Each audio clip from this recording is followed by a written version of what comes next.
Kaabang-abang ang upcoming project ng kapamilya aktor na si Daniel Padilla.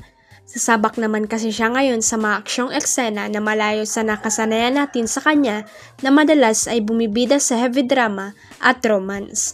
Viral ngayon sa social media ang pasilip ng Star Creatives para sa upcoming action series na pinamagatang Incognito. Star-studded ang serye na kinabibilangan din ng ilang bigating at sikat na mga artista. Kabilang na rin si Richard Gutierrez, Baron Geisler, Maris Racal, Anthony Jennings, Kyla Estrada at Ian Veneracion. Wala pang masyadong ganap sa inilabas na teaser pero obvious na sasalang sila sa action scenes dahil sa astig at maangas nilang combat suits at may hawak na mga baril. Sa comment section, maraming fans ang nagpayag ng kanilang pananabik para sa bagong proyekto ng kanilang mga iniidolo.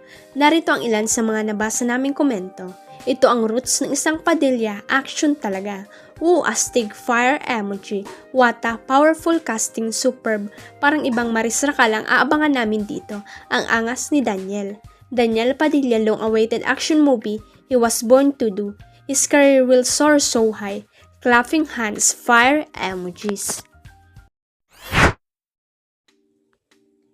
Hindi pa rin mapigilan ang mga kababayan natin sa Calgary, Canada sa pagpo-post sa kanilang social media accounts kung ano ang leta sa set ng shooting ni Catherine Bernardo at Alden Richards para sa upcoming film na Hello Love Again.